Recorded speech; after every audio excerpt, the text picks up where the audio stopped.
teacher.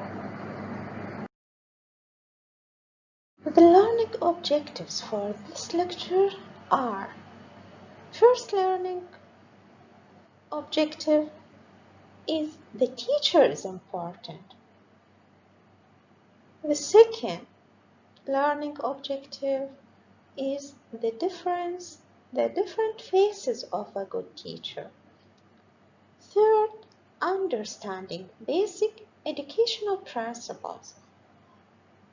Being a passionate teacher, knowing what works best, collaborating and working as a team, checking your performance as a teacher and keep up to date.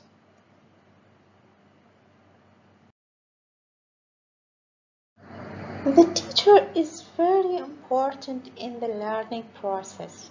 There are very important three elements in the educational process: students as learners, teacher as trainer, and the curriculum.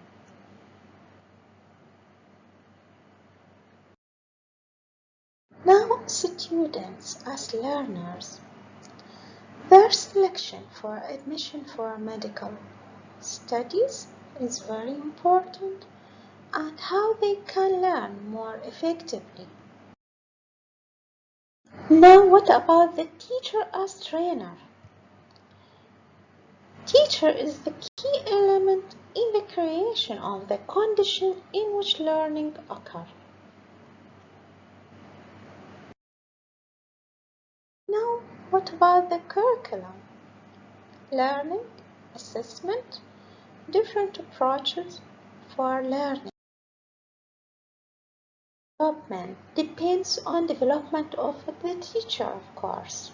Good teachers have a range of technical skills, understanding of basic educational principles, enthusiasm and passion for teaching, commitment for evaluating and improving their own teaching.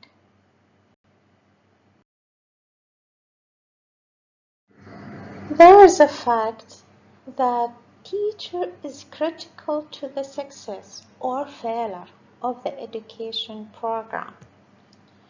There are no bad lecturers, only bad lecturers. Dostoevsky said that the most important thing that we as teachers have to afford our students is ourselves.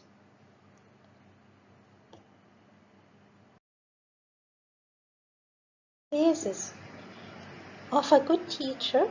What is required of a good teacher? To clarify the expected learning outcomes, to deliver a program with appropriate learning opportunities, to support and facilitate the students' learning, to assess the learner's progress in achieving the set goals. Teachers' abilities. First, technical competence, information provider as a role model, a facilitator of learning, a curriculum planner, an assessor, and a manager and schooler. All these are abilities for teachers as a whole.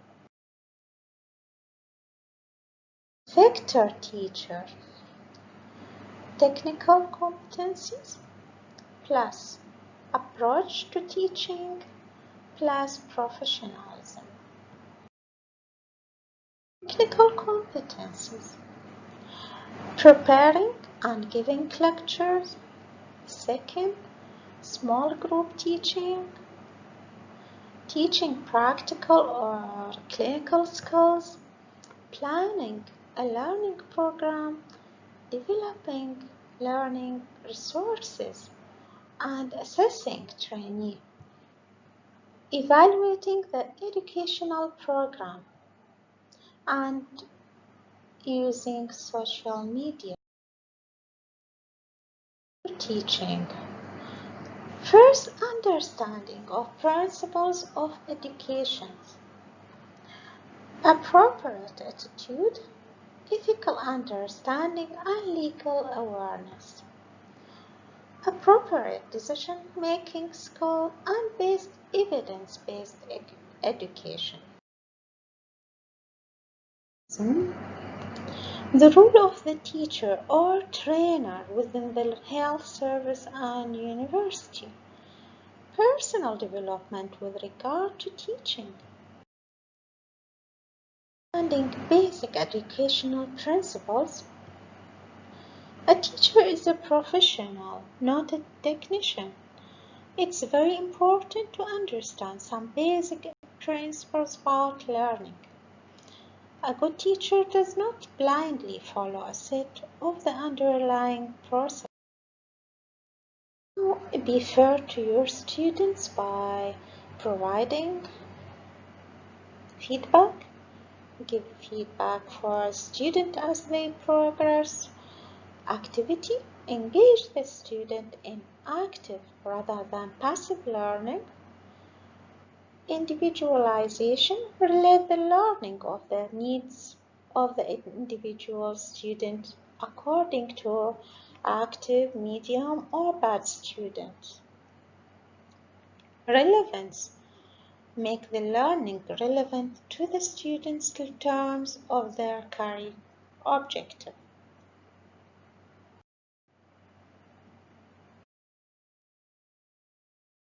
Of feedback.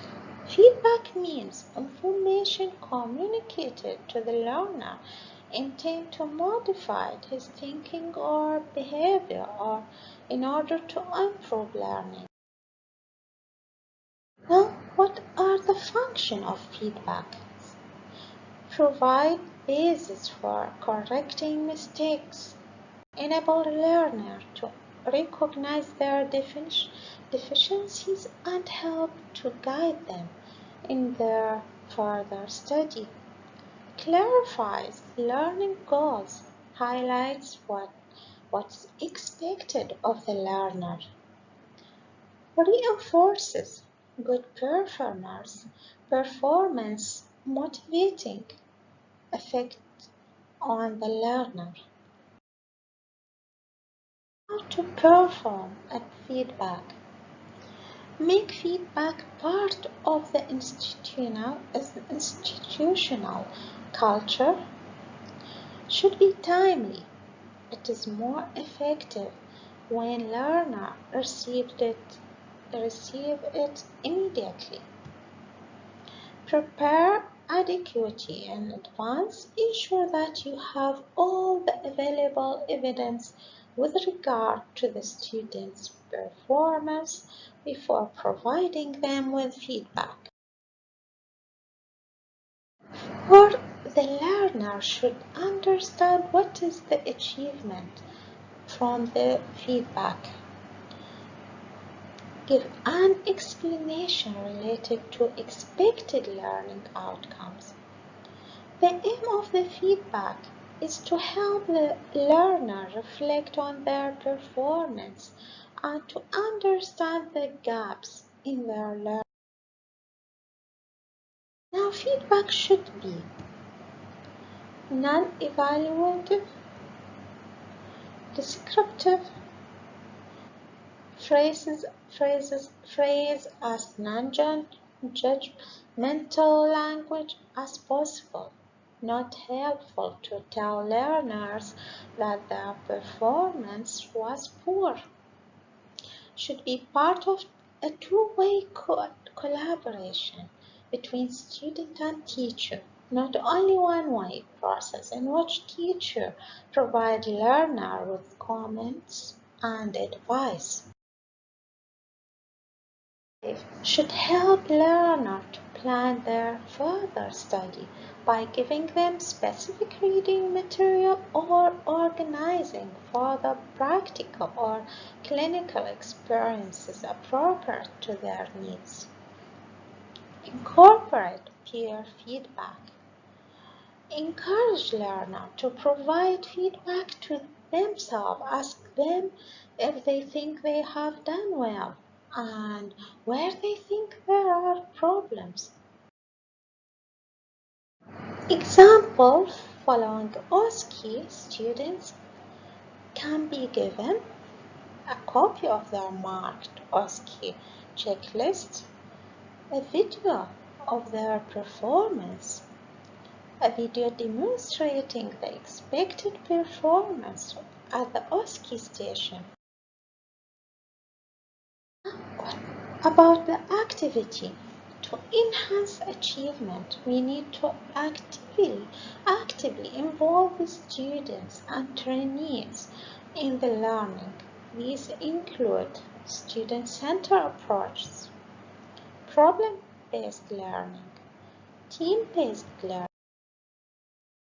Note that traditional lecture passive learning, in which the information is passed from lecturer's notes to the student's notes without going through of either.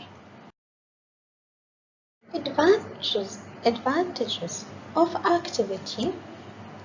Evidence showed that when a learner is actively involved in the learning process, the achievement will be significantly enhanced. Active learning results in a deeper and more meaningful processing of the learning material, with information being stored in the long-term memory. Students are encouraged to reflect and to think critically about what they are learning. How can we encourage active learning? Asking students to gain new knowledge or understanding of a topic by activation their prior knowledge and binding on what they already know. Apply their knowledge to a new problem or patient presented to them. Test their understanding through a self-assessment exercise, MCQ, or clinical scenarios using simulators.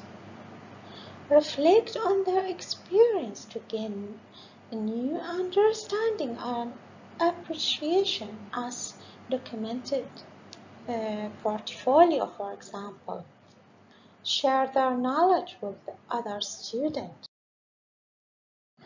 Note some learning methods such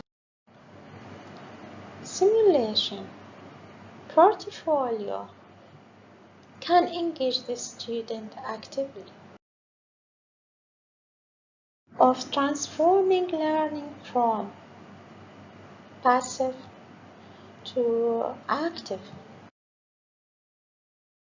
First, engage the audience of lecture by asking them to reflect on and respond to what is being discussed by using an electronic audience response system, just like Clicker, an online survey tool, colored card.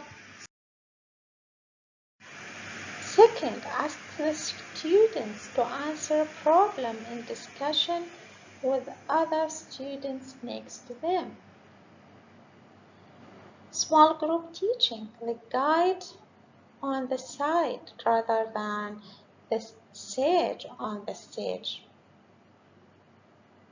In the clinical context, ensure that learners are not passive observers of the patients, and it's recommended that the events in ward or clinic.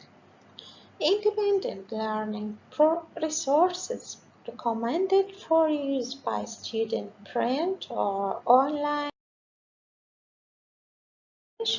and virtual patients provide rich opportunities for active learning. Support material in form of print, audio recording, videos, online programs, or that portfolios involve an active reflection process and not simply a log or raw documentation of activities carried out by the learner. Portfolios and opportunity for learner to reflect on tasks and document what they have learned in the process.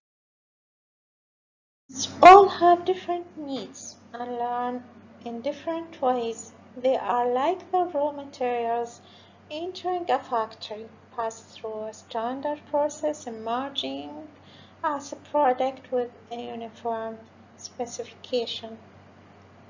The learner, the curriculum, the product.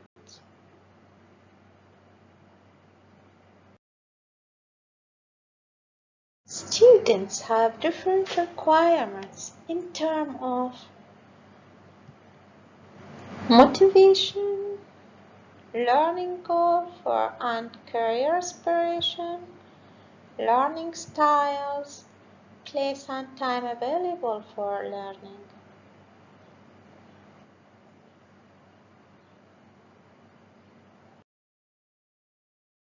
How to smooth the pebbles and polish the diamonds. With an adaptive learning program personalized to the needs of the student, each individual has the opportunity to be excellent.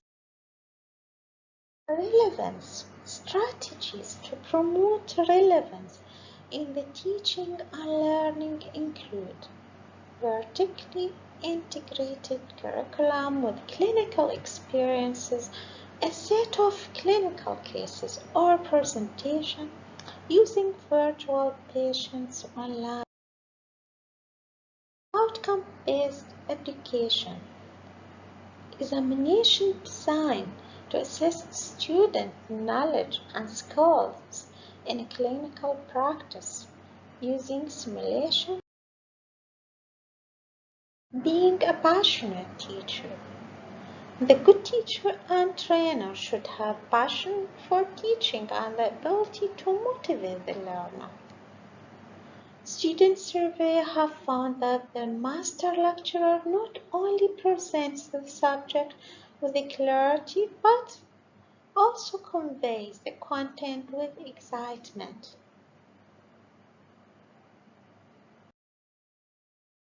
Being a passionate teacher, first you should work with partnership with students. Be familiar with the curriculum. Think back to teachers and whom you most respected and learned from what inspired you in their teaching. Think about the behavior of passionate teachers you know. Think about the education environment also. Don't listen to comments that try to dampen your enthusiasm. Knowing what works best. Teaching is both a craft and a science. Decisions taken by a teacher or trainer can be based on evidence of what works. Evidence-informed teaching is a philosophy that has two elements.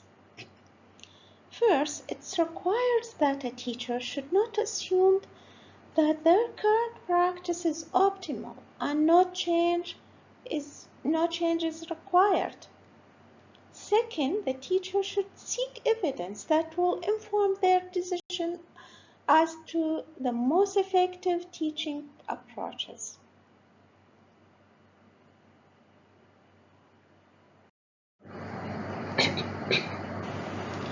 Collaborating and working as a team is a very important point. Your performance as a teacher and keeping up to date. Teachers required to have a range of technical skills that equip them to impact knowledge. Teach practical skills. Assess student. Conduct small group sessions. Facilitate students' learning in a range of contexts. How you can, as a teacher, assess your teaching. Pause. Stop and reflect on your own performance as a teacher. Study feedback from students about your performance, questionnaire or focus discussion. Feedback should address your coverage of the topic and your method of delivery and presentation skills. Feedback from colleagues. Make a video of teaching, then assess your performance on the video, even with colleagues. Assess whether your students have achieved the expected learning outcomes, how well students perform in written or clinical examination questions relating to the part of the training program for which you are responsible. Assess whether you have influenced your students' or trainers' career choice. Such information might be obtained from former students. Study measurement of educational environment in your institution. Participate in conferences on medical education.